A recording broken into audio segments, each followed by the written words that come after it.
Welcome back to the deep dive.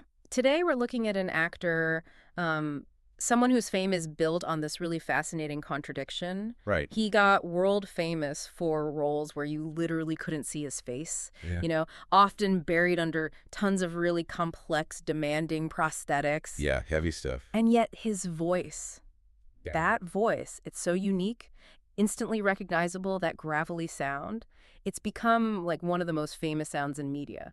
Period. Absolutely. It's almost a character in itself. Exactly. So we're embarking on a deep dive into the extraordinary career of Ron Perlman. Such a great case study in, well, transformation, really, and artistic commitment. Ron Perlman's been working pretty much nonstop since 1975. Still going strong. Totally. And what really defines him is this constant shift, from these really intense physical supporting roles to being the leading man hidden under layers of fantasy makeup. And then at the same time, becoming the voice, the defining vocal identity for these huge franchises. Yeah. So our mission today is to kind of synthesize that journey.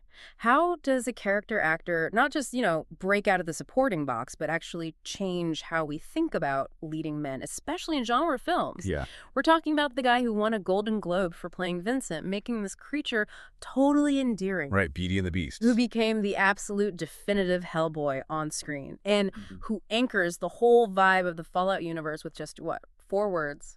War. War never changes. Legendary. And the longevity, it's just staggering when you look at the sources. It really is. It's like a masterclass in adapting.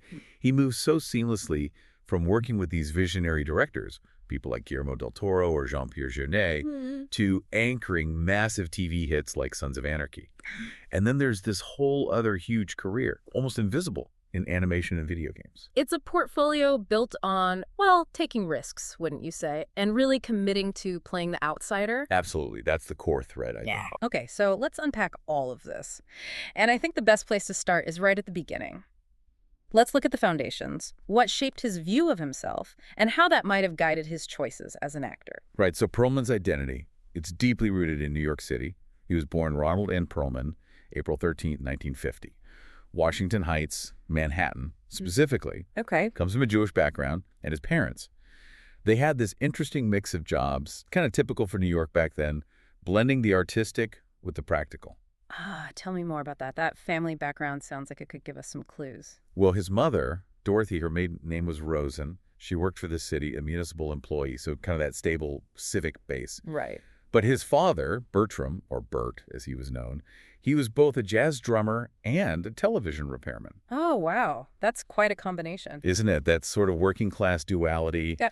The creative rhythm of jazz and the nuts and bolts technical skill of fixing TVs. Maybe, just maybe, you see an echo of that in Perlman's own career later on, the blend of artistry and sheer hard technique. That's a really interesting parallel, the art and the craft. It seems to fit, and his relationship with his father, Bert, was apparently really crucial, formative. Okay.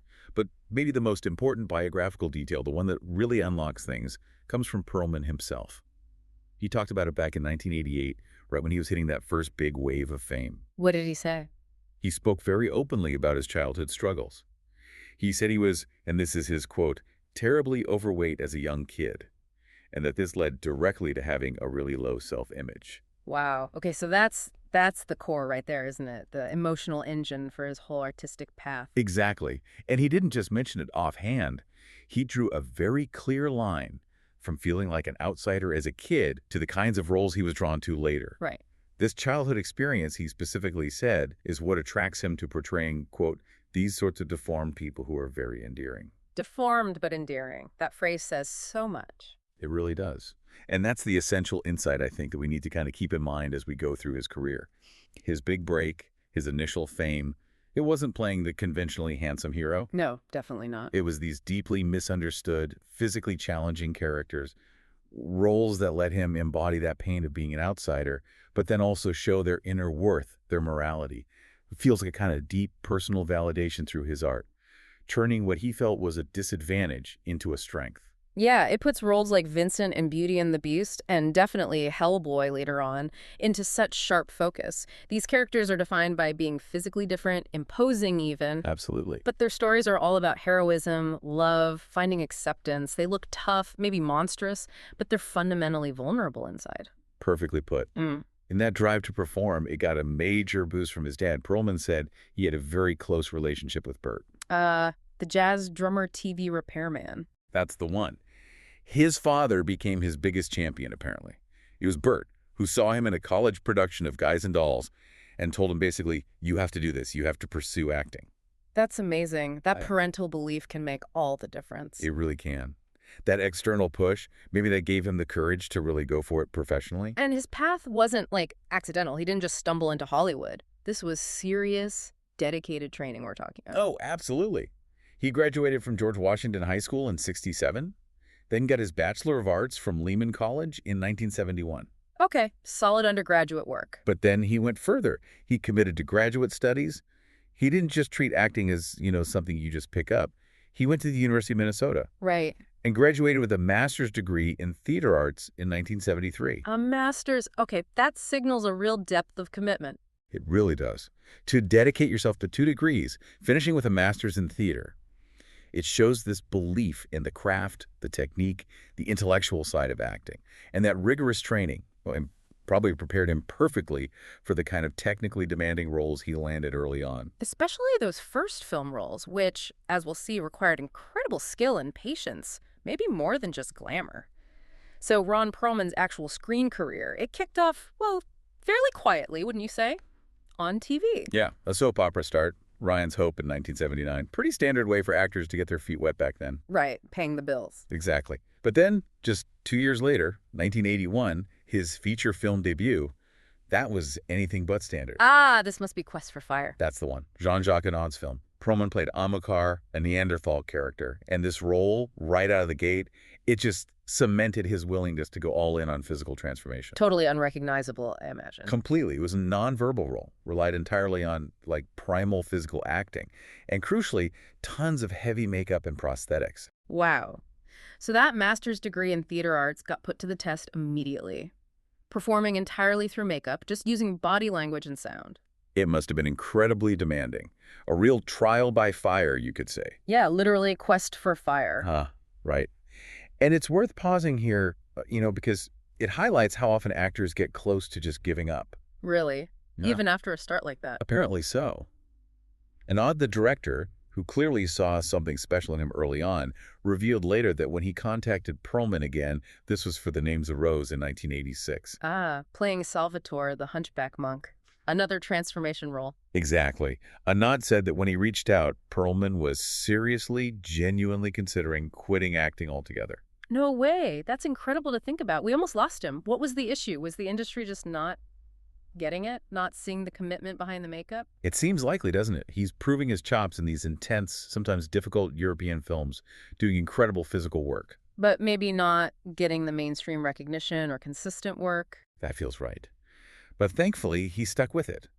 Because the very next year, 1987, brought the role that changed absolutely everything. Okay, this has to be Vincent. Vincent. Yeah. The lead role, opposite Linda Hamilton in the TV series Beauty and the Beast, playing this gentle, sort of lion-faced man living beneath New York City, ran from 87 to 90. And this was where that whole theme, the endearing outsider, the thing rooted in his own childhood feelings, just exploded into the mainstream. Completely. And it was framed as a romance, primarily, not just a creature feature. That was key. And the critical acclaim was pretty immediate, wasn't it? Oh, yeah.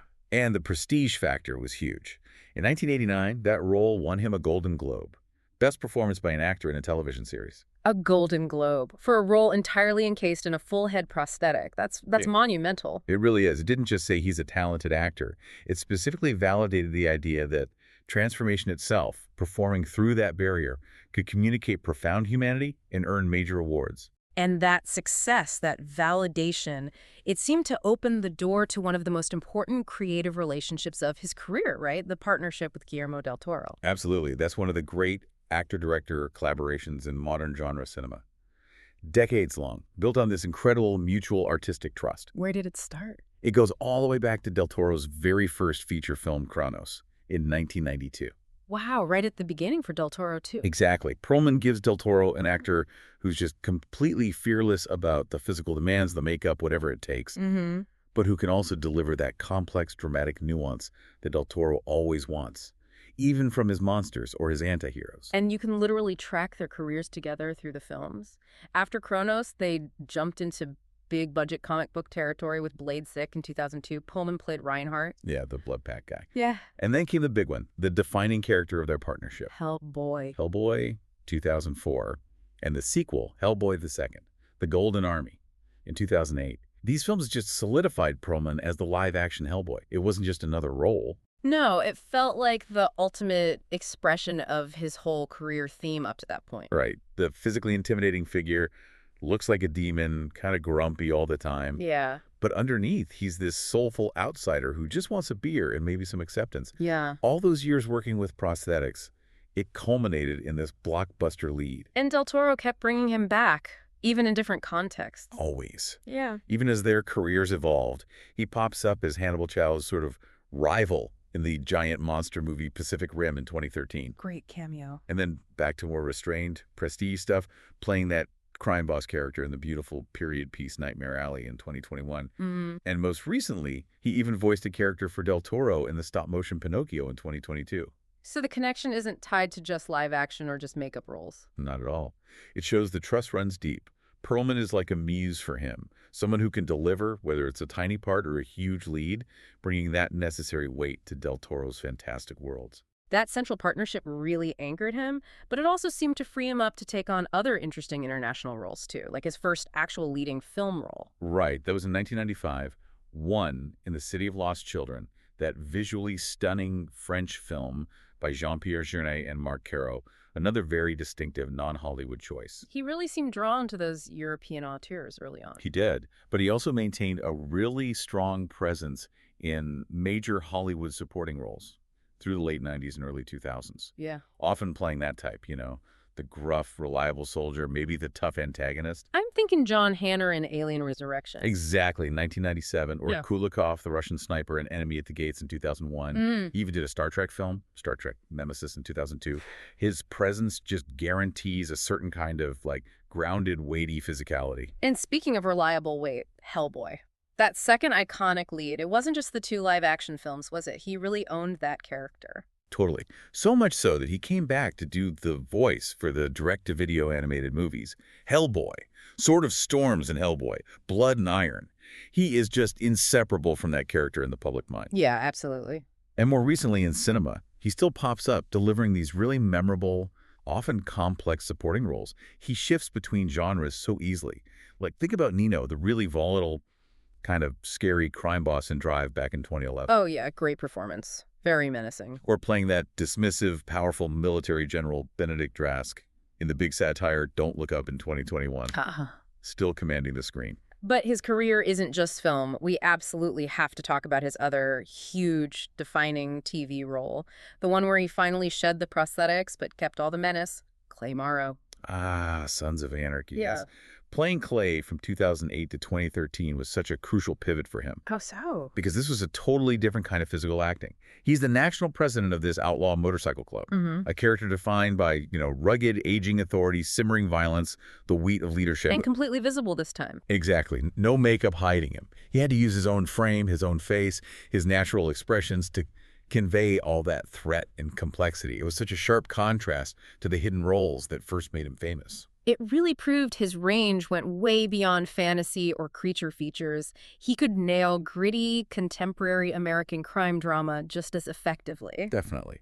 And he popped up in other notable series over the years, too. Yep. Things like Highlander, the series The Outer Limits, that remake of The Magnificent Seven. Right. And more recently, the Amazon series Hand of God, where he played the lead, a troubled judge. And he was also in Startup, playing Wes Chandler. He keeps finding these interesting TD projects. It's an incredibly varied resume. Before we dive into the voice work, which is a whole other universe, you mentioned something about an award-winning commercial. Oh, yeah. Just a quick note, but kind of interesting. In 2003, he starred in this very atmospheric Stella Artois commercial called Devil's Island. Oh. And it actually won a Silver Award at the British Advertising Awards that year. It just goes to show that his unique brand, that kind of authoritative, slightly dangerous presence, it translates everywhere, even high-end beer ads. Okay, so now we shift gears completely. We move into the part of his career where his face, whether it was under makeup or not, just disappears.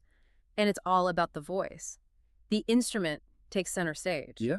And it's truly wild to think that for millions, maybe even billions of people who play games or watch cartoons, his voice is actually more famous, more influential than his on-screen work. It's entirely possible. He really is the unseen giant of modern media in many ways. So this is where that voice, that unique, deep, gravelly texture really comes into its own. Absolutely. It just carries so much weight, so much history, instant authority. And it's given him these massive parallel careers in video games, animation, and narration. Let's start with gaming. Because, I mean, you have to start with the absolute peak, right? He has one of the most iconic, career-defining narration roles in the entire history of video games. No question. The narrator of the Fallout series, the post-apocalyptic games. He's been doing it since the first one back in 1997, and he's still the voice. Still doing it. Amazing. And the power of that role, it kind of rests on that one simple, repeated line that just perfectly sets the tone for that whole universe. Every gamer knows it. Every single one. That voice uttering the ultimate cynical truth about humanity and nuclear war. War. War never changes. Chills. Just hearing you say it in your voice gives me chills, thinking of his delivery. It's not just voiceover, is it? It feels like this profound historical statement. Exactly. Delivered with that sort of measured, world-weary cadence, it instantly gives game world this immense tragic weight. It pulls you right in with just pure gravitas. Incredible. But he didn't just stop at the post-apocalypse in gaming. He's big in sci-fi, too. Oh, yeah. He played Fleet Admiral Terrence Hood, usually just called Lord Hood, the human commander in the huge Halo franchise. Right. Halo 2 and Halo 3. Yep. And it's interesting to contrast that role with Fallout. Lord Hood has this military authority, but also a kind of moral clarity that's very different from the bleakness of Fallout. Shows his range just between those two. He seems to be the go-to for authority figures. What other games has he done? His voice seems like it would fit so many genres. It really does. His gaming resume is extensive. He voiced Jagger Vallance in the Chronicles of Riddick, Escape from Butcher Bay.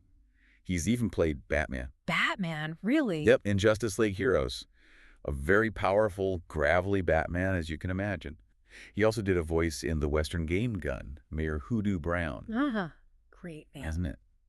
And what's really fascinating is how he sometimes transitions into, well, unexpected roles or roles that leverage his other work. Like what?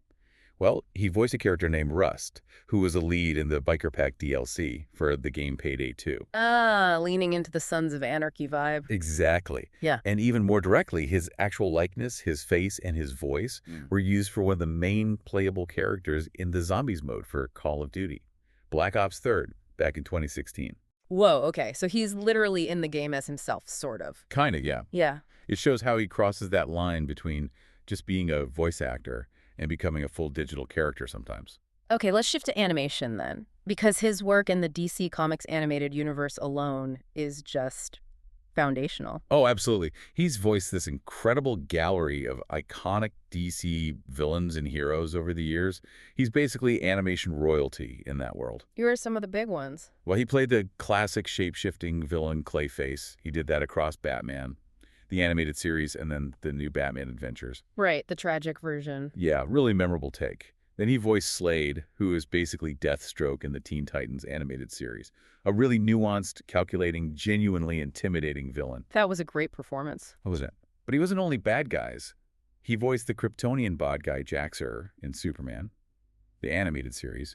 But then he also voiced the hero, the new God Warrior Orion, in Justice League and Justice League Unlimited. Okay, so heroes and villains. Yep.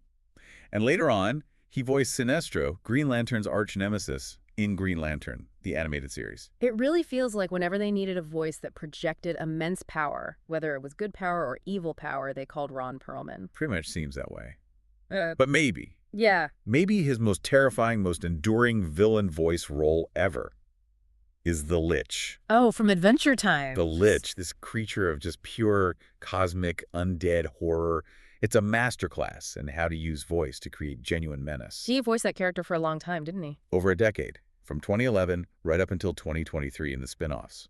And what makes it so scary is how they synthesize his deep voice with this, like, unnatural decaying quality. It doesn't sound like just a person. It sounds like entropy-given voice. Yeah, it's genuinely unsettling. That role defined cartoon horror for a whole generation of kids and adults, really. It really did. And it contrasts so sharply with some of his other more benevolent animation roles. Like, he was Mr. Lancer in Danny Phantom. Right, the teacher, totally different vibe.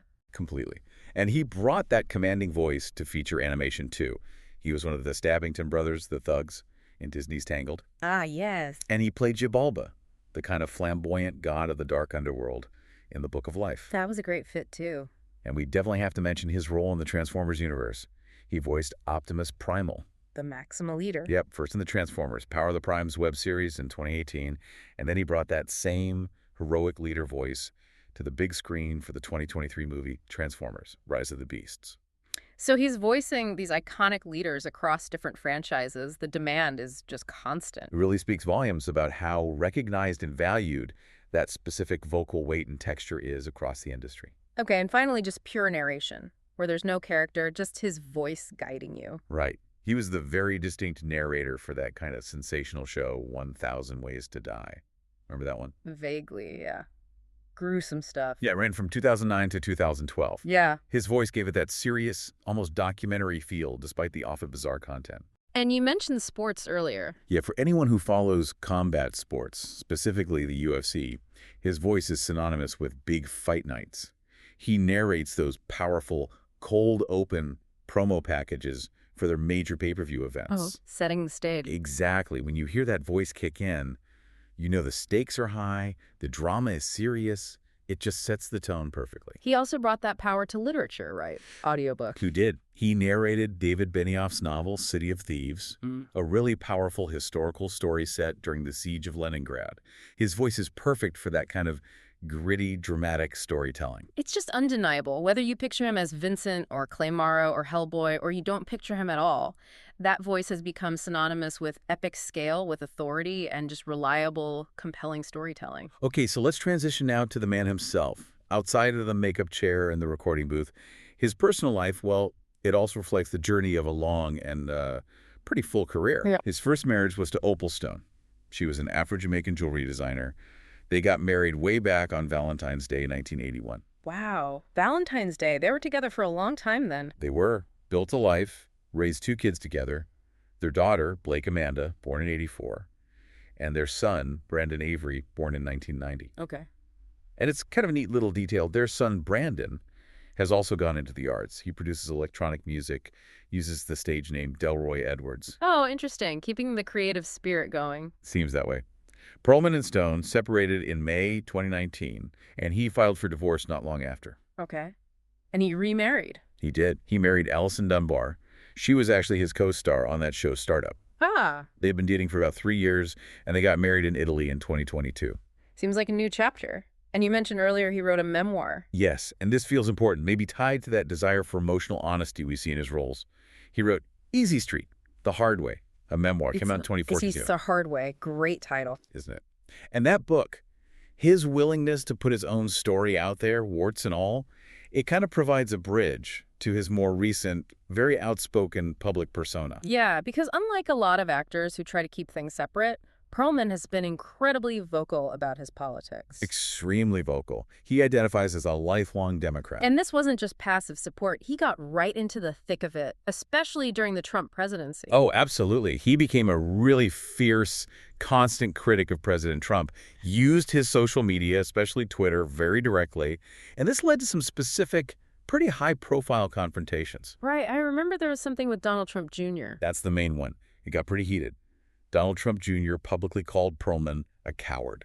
The accusation was that Perlman had stayed silent about the abuses committed by the producer Harvey Weinstein. Wow, okay. That's a heavy accusation, bringing Weinstein into it. Very public, very adversarial. Exactly. And it forced Perlman into this really difficult spot, having to address a painful industry scandal in this confrontational way. How did Perlman respond, knowing his directness? His response was, well, characteristic Perlman. Very blunt, very provocative. He didn't just deny being silent. He responded by telling a very specific and frankly pretty graphic story about an alleged interaction he had had with Weinstein years before. Okay. Perlman claimed that he intentionally Well, he said he urinated on his own hand right before he's supposed to shake Weinstein's hand at some event. Say, what? Seriously, he said that publicly? Publicly claimed he did it intentionally as a sign of his contempt for Weinstein even back then. That is something else. It is. And he made sure to tie that anecdote directly back to the political fight he was having. Wow. He followed up the story by tweeting something like, "I think about that every time a little Donnie opens up his KFC." Oh, my goodness. Okay, so that whole exchange, it just blew up, obviously. Huge news. Mm-hmm. Sensational. But it really demonstrates his willingness to get personal, get graphic, use really confrontational rhetoric online to make his political points.